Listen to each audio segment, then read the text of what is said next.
puede estar en riesgo nuestro voto y la limpieza de las elecciones que se avecinan en pocos meses. Justamente periodistas como César Hildebrand han señalado de que la maquinaria vinculada a poderes que quieren seguir corrompiendo el Estado ya tendría muchos pasos adelantados para poder hacerse de los resultados de las elecciones, lo que es importante que no permitamos. Y es importante también recordar que muchos de los partidos políticos que están postulando a estas elecciones han tenido un rol esencial en lo que es la destrucción y retroceso, no solamente de muchos derechos de la gente, sino también la destrucción de equipos de investigación como el equipo especial Lavallato, tan importantes para el país. En ese sentido, es importante saber qué es lo que viene pasando con el sistema de justicia y quiénes son los responsables y para qué están generando este caos. Antes, por supuesto, de la participación del doctor José Domingo Pérez, yo quiero hacer un breve resumen de cómo es que el sistema de justicia ha venido siendo cooptado desde el año más precisamente 2022, en el sentido de que se agudizó la estructura de copamiento. Y también quiero hacer mención de qué es lo que se ha perdido con otros de los equipos especiales que han sido desactivados por el actual fiscal de la Nación interino, Tomás Gálvez. Para tener un breve recuento y veamos qué es lo que ha venido pasando y que lamentablemente hay un programa, no hemos tenido el domingo lo leyó, de repente ¿sabes cómo es? capacidad y tiempo total de poder revertir estos sucesos. Quiero recordar que en el año 2022 sucedieron hechos importantes para lo que hoy tenemos. En el año 2022, el Congreso de la República eligió a los nuevos y actuales integrantes del Tribunal Constitucional. También eligió al actual defensor del pueblo, comenzó el proceso de selección del actual defensor del pueblo, el señor Josué Gutiérrez, que ustedes conocen muy bien, y también a partir de esta elección se comenzó a vislumbrar cómo sería la forma de elección de otra institución importante como la Junta Nacional de Justicia, ya que esta institución es elegida por una comisión que integra de forma como presidencia el defensor del pueblo. Pero además comenzó el proceso de elección de nuevos fiscales supremos y en el concurso del año 2022 accedieron a estos cargos, por un lado, el fiscal Juan Carlos Villena y por otro lado, la fiscal Patricia Benavides, que de seguro ustedes recuerdan. El año 2022 fue trascendental.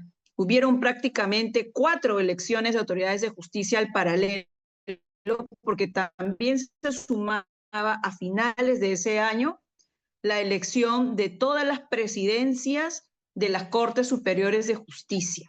Lamentablemente, todos estos procesos de selección, de cambio de autoridades, es algo que no le interesa al poder estatal que sea público, que sea transparente, que mucho menos participen de estos procesos la ciudadanía.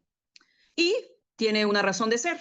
Quien controle el sistema de control del poder, que es el sistema de justicia, controla al país. Y podemos presentar muchísimos casos al respecto. Uno de los que no quiero olvidar es el siguiente. Las normas que elige, debate y aprueba el Congreso de la República, que posteriormente, con vicios de ilegalidad y de inconstitucionalidad, son impuestas a la ciudadanía.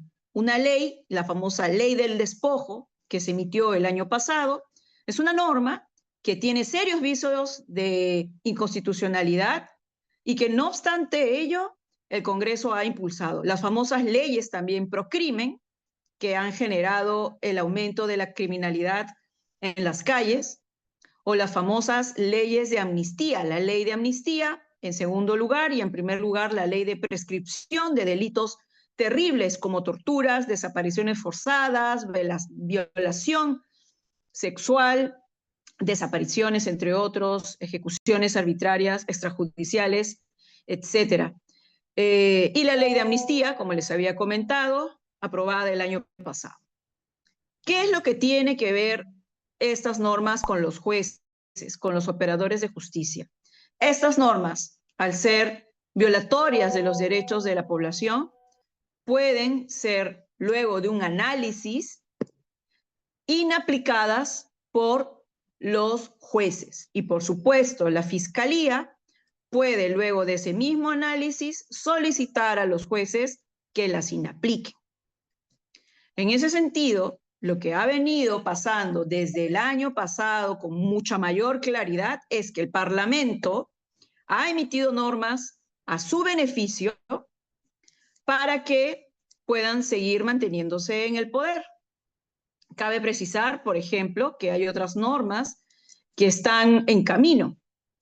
Una de ellas es la que ha propuesto el congresista Fernando Rospigliosi, en donde propone que los efectivos policiales y militares que estuvieron en la cruenta represión de las manifestaciones del año 2022 y 2023, incluyendo el 9 de enero, los hechos del 9 de enero en Juliaca, Rospigliosi ha propuesto que esos efectivos militares y policiales no sean investigados porque supuestamente estuvieron ejerciendo la defensa de la nación.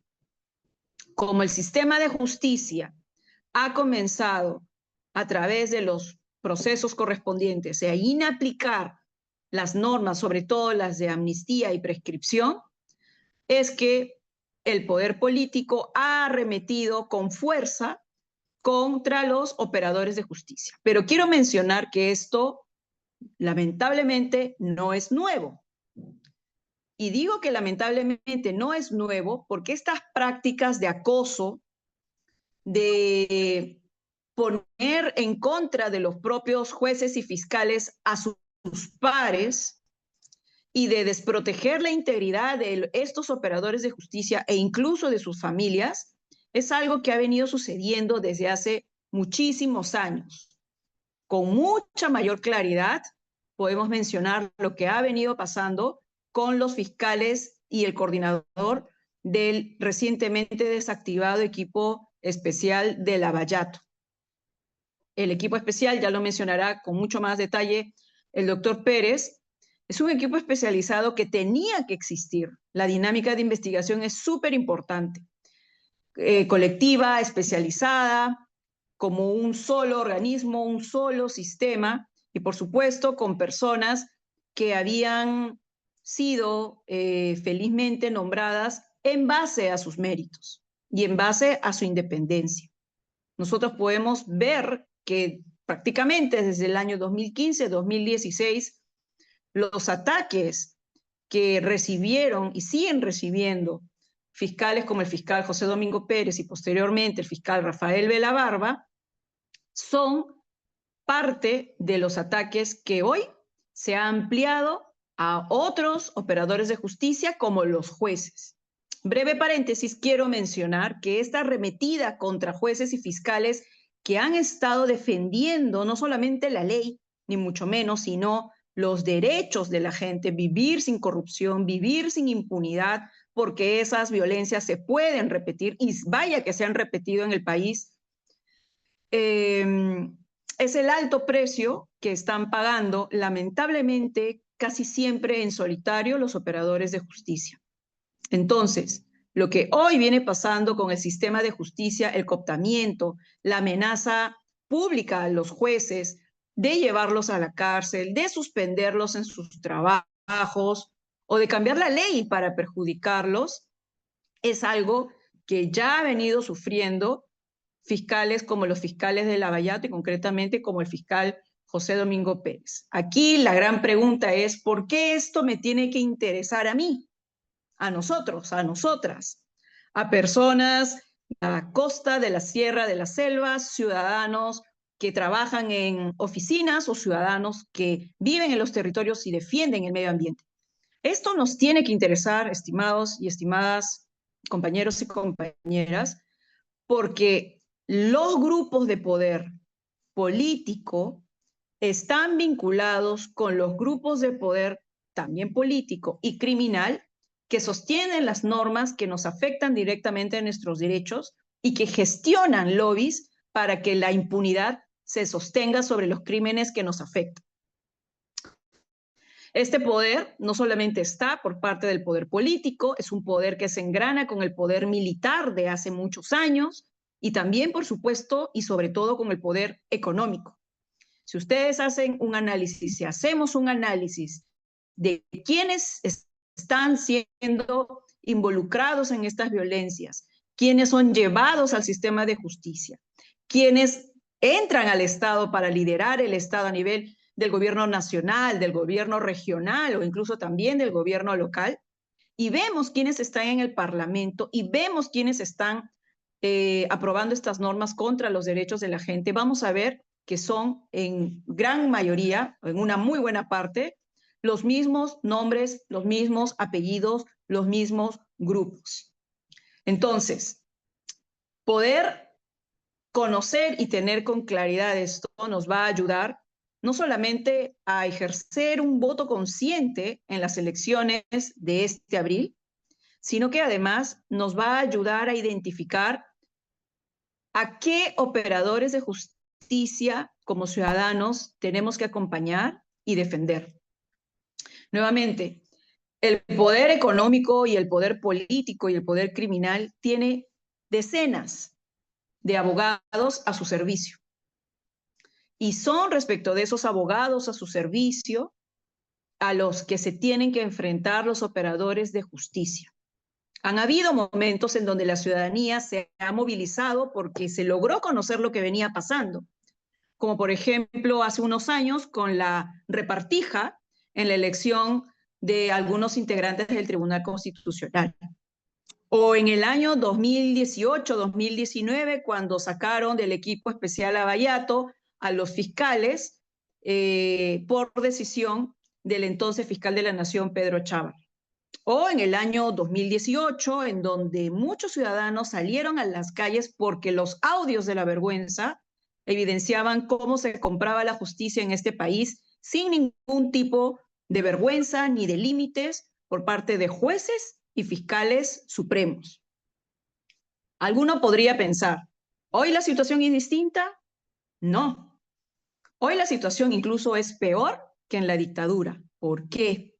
Porque no solamente como en la dictadura tenemos cooptado el Tribunal Constitucional, el Parlamento, la Defensoría del Pueblo, sí, hoy, y la Junta Nacional de Justicia, antes Consejo Nacional de la Magistratura, sino que ahora el Ministerio Público está también siendo sumergido al control de una organización que no podría ser calificada de otra forma más que de mafia. Todos conocemos, por ejemplo, lo que ha venido sucediendo no solo con los fiscales de Lavallato, sino también con la fiscal Marita Barreto del equipo especial contra la corrupción en el poder. También hemos visto lo que ha venido haciendo la Junta Nacional de Justicia y congresistas respecto de la fiscal de la Nación titular suspendida en sus funciones, Delia Espinosa. Y también hemos visto cómo otros fiscales supremos han sido amenazados por el poder político con denuncias en el Congreso. La doctora Ábalos, el doctor Pablo Sánchez e incluso también el doctor Villena en su momento. ¿Quiénes en este momento están retornando a la Junta de Fiscales Supremos? Fiscales que están vinculados mínimamente con el caso de los cuellos blancos. Tomás Gálvez, Luis Arce Córdoba, Patricia Benavides, también involucrada en otras investigaciones. ¿Y quién dirige en este momento la Fiscalía de la Nación? Tomás Gálvez. Tomás Gálvez entró y no tuvo ningún problema en sacar de sus cargos a las fiscales que lo venían investigando directa o indirectamente. Entonces, la Fiscalía, el Ministerio Público, hoy casi sumergido en sus principales cabezas al control de la mafia, es una pérdida enorme para el país, porque solo con una fiscalía honesta es que se puede dar garantías para que los fiscales sigan haciendo su trabajo. Luego del Ministerio Público, lo que sin duda va a entrar en ciernes es el Poder Judicial. Muchos dirán, tenemos ahí un espacio de resistencia de la democracia, de los derechos, de la lucha contra la corrupción. Y no es tanto así. En todo poder del Estado, si bien es cierto, hay operadores de justicia valientes, si es que no cuentan con autoridades del sistema independientes, su trabajo no se va a poder sostener en el mediano o largo plazo. Y dicho sea de paso, esta herramienta tan importante que los jueces y las juezas han utilizado para oponerse a leyes inconstitucionales es la famosa herramienta del control difuso.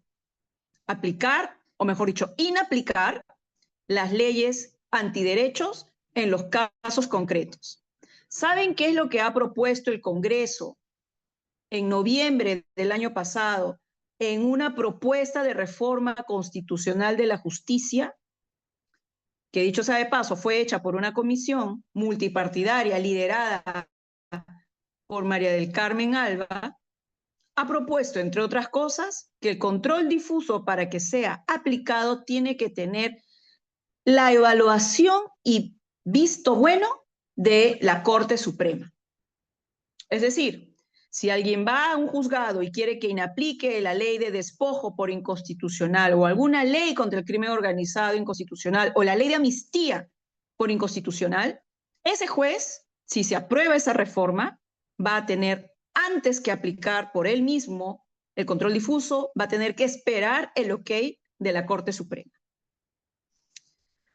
Entonces, lo que estamos viviendo en el presente escenario es un serio retroceso para nuestro país. Nuestro país ya venía muy mal. Mucho desempleo, mucha criminalidad, mucha desprotección de nuestros pueblos indígenas, de nuestro medio ambiente. No hay la evaluación de impacto ambiental. No estamos con el convenio de Escazú. Pero con este escenario que se está terminando de configurar, la situación se va a poner peor. En ese sentido, creo que desde la ciudadanía es importante no solo informarnos qué es lo que está pasando, sino saber cuáles son esos espacios de la justicia que todavía como ciudadanos podemos y debemos acompañar y defender. Para ir cerrando y darle pase al doctor José Domingo Pérez, quiero proponer algunas ideas de lo que podemos hacer como ciudadanos. En primer lugar, mantenernos informados de lo que viene pasando. El conocimiento es poder. Segundo lugar, que este conocimiento nos lleve no solo a manifestarnos a favor de las demandas de protección, sino exigir a través de nuestro voto en las próximas elecciones a los candidatos que puedan y no estén metidos en esta represión a la justicia, que puedan hacer algo y proponer algo para defender a los fiscales y a los operadores de justicia. Y a los que impulsaron ese ataque, pues simplemente no tenerlos como opción, porque van contra nuestros derechos.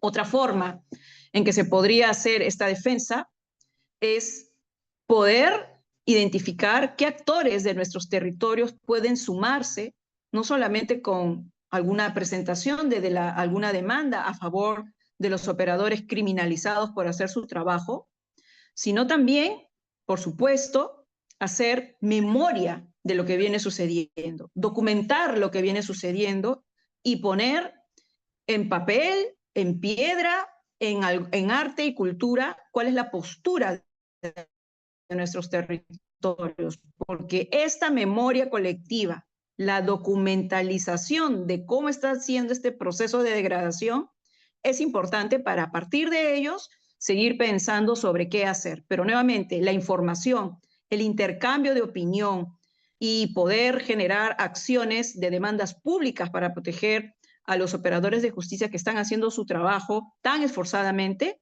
es algo que no podemos perder de vista. Yo les agradezco muchísimo su atención y, por supuesto, al momento de la conversación, de las preguntas, seguiremos intercambiando. Muchas gracias, José. Muchas gracias, doctora Cruz. Gracias por su participación. Lo que resalto es ese temor también. Si el señor Tomás Aladino Gálvez volvió luego de que se le implicara como parte de los Cuellos Blancos, como parte de los hermanitos, ¿qué puede impedir que César Inostroza tampoco vuelva a ejercer como juez? Es algo escalofriante, pero en este contexto hasta eso puede suceder. Y eso es algo que debe siempre llamarnos la atención. Y bueno, como buenos puneños y puneñas, hemos siempre sabido defender nuestra justicia, nuestra democracia de quienes quieren arrebatárnosla. Muchas gracias, doctora Cruz, nuevamente por su intervención.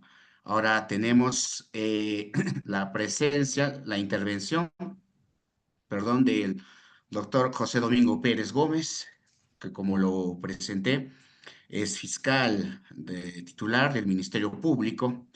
El doctor Pérez fue parte de este equipo especial, Lavallato, equipo especial que investigaba los temas de delitos de corrupción respecto a la empresa Odebrecht.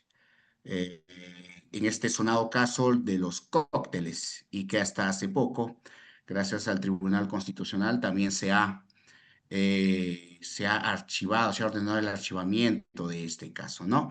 Eh, Cuando la señora Keiko Fujimori fue eh, impedida de su libertad con esta prisión preventiva, recuerdo, creo que en el 2018 creíamos que el llamarse Fujimori, el apellidarse Fujimori no era un impedimento para que la justicia te llegara. Esa esperanza teníamos en ese momento, pero pareciera que eso también se ha disuelto ahora y que nuevamente ese poder que le habían arrebatado el Ministerio Público y el Poder Judicial ya no está ahora. Cómo este poder político ha venido recuperando espacios e incluso archivando uno de los casos de corrupción grandes que hemos tenido en nuestro país. Y para esto tenemos al doctor Pérez para que nos dé más alcances, el que ha pertenecido a este equipo especial Lavallato. Aquí nuevamente estamos dirigentes y dirigentes, autoridades comunitarias de diferentes partes de la región de Puno para escucharlo, doctor Domingo Pérez. Tiene usted el espacio disponible. Gracias, señor José Vallardo, y a todos y a todas presentes. Yo tengo un especial y grato recuerdo de Puno en general. Cada vez que he estado, ya sea en la ciudad de Puno, recientemente en la ciudad de Juliaca, siempre he recibido ese cariño y ese aprecio en la ciudad. Además de que yo también vengo del sur, soy de Arequipa. Creo de que nuestros lazos son muy fuertes y cohesionados, y esa rebeldía que identifica el sur del país, creo que eso hace el distintivo nuestro en todo el Perú. Miren, sé que esto es un conversatorio, entonces yo estaré obviamente atento a las preguntas o a los comentarios. Simplemente voy a hacer una breve exposición en relación a la labor que desarrolla la Fiscalía.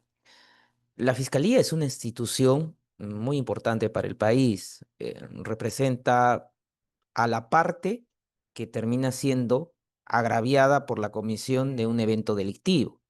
Es decir, el fiscal, en buena cuenta, debe ir en auxilio, socorro de aquella víctima, de aquella persona que ha sufrido algún tipo de agravio, y perseguir el delito, identificando a quiénes son o quiénes son los responsables, quiénes son los partícipes.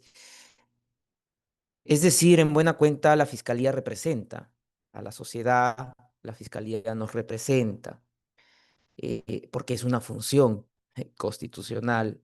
Pero, ¿qué es lo que ha pasado recientemente? Recientemente, lo ha explicado muy bien Cruz, que parece que el Ministerio Público ha sido tomado por intereses que no responden a lo que establece la Constitución ni a la ley, es decir, no responden a los intereses de la sociedad, sino responde a intereses de determinados sectores. Con lo cual se da aquello que en el análisis de esta coyuntura se conoce como la cooptación de las instituciones y en este caso la captura del Ministerio Público. Yo he formado parte de un grupo humano de fiscales encargados de una misión trascendental. Eh, Hay que ser honestos que si bien la corrupción es un mal endémico para nuestro país y va a estar presente, cuando el caso Lava Jato se da a conocer en el año 2026, finales del año 2026, creo que todos quedamos sorprendidos, todos y todas quedamos sorprendidos al ver los niveles de sobornos que se habían pagado en nuestro país. Y a partir de ahí se tomó una decisión histórica en la Fiscalía, es decir, hacer uso de la ley para crear grupos de fiscales que puedan dedicarse exclusivamente a investigar estos hechos de corrupción. Y después de algunos años en donde han sido muy difíciles, investigar la corrupción no es fácil, es muy difícil, pudimos dar a conocer, creo que hechos que no pueden ser borrados de nuestra verdad, que debe estar instalado en la historia de nuestro país, en que prácticamente todos los que nos han gobernado, prácticamente todos quienes han ocupado la presidencia de la República, sucumbieron al soborno. Es decir, quienes nos han gobernado recibieron pagos, coimas de millones y millones de dólares. Pero más allá de que podamos decir, no lo digo con orgullo, sino con que se ha cumplido una labor de manera eficaz y los resultados están. Tenemos a el expresidente Alejandro Toledo preso. Bueno, el expresidente Ollanta actualmente también está preso. Tenemos al presidente Martín Vizcarra actualmente preso.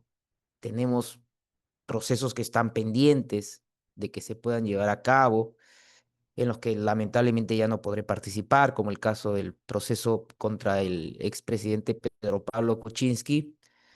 Creo que los casos Lava Jato dieron a conocer una realidad que lamentablemente no se contaba o no se relataba en ningún proceso penal, en ningún expediente, en ninguna causa ante la justicia, que es que las campañas políticas se financiaban con dinero ilícito, con dinero sucio, con dinero procedente de actividades delictivas.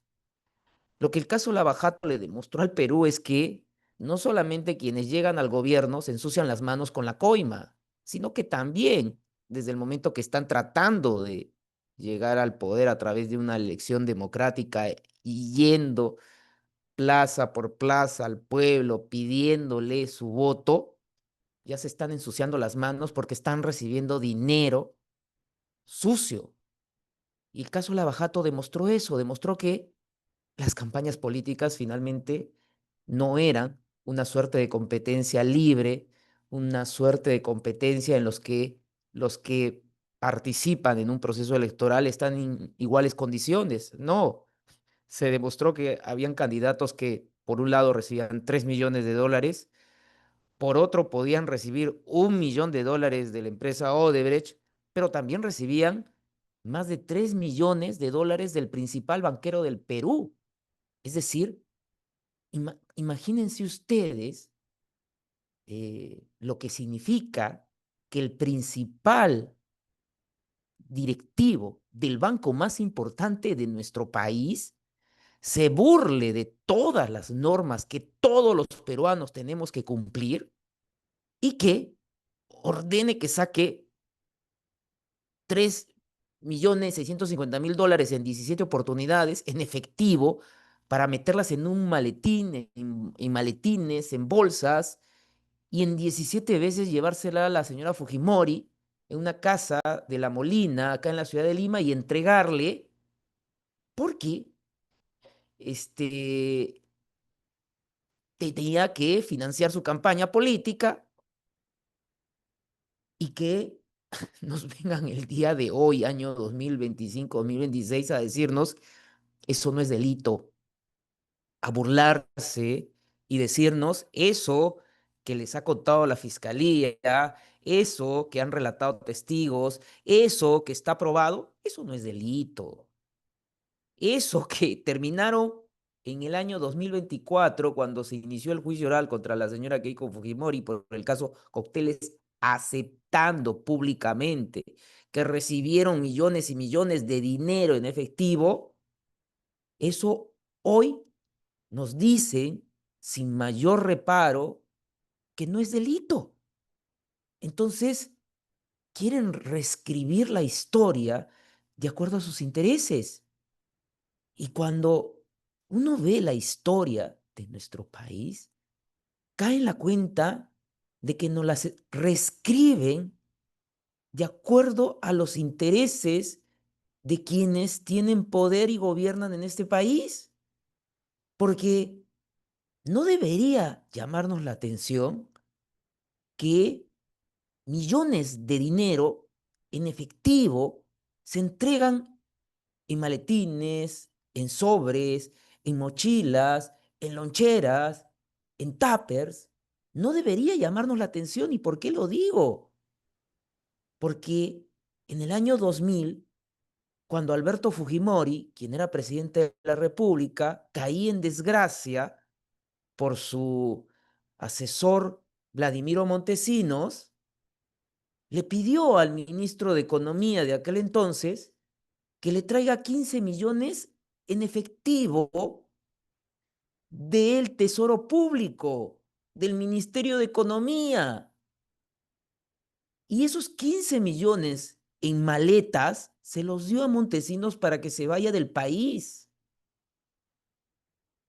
Meses después, retorna su cuñado de Alberto Fujimori, que era embajador en Japón, y vuelven a llamar al ministro de Economía y le dicen, nos diste 15 millones, toma, te devolvemos los 15 millones de dólares.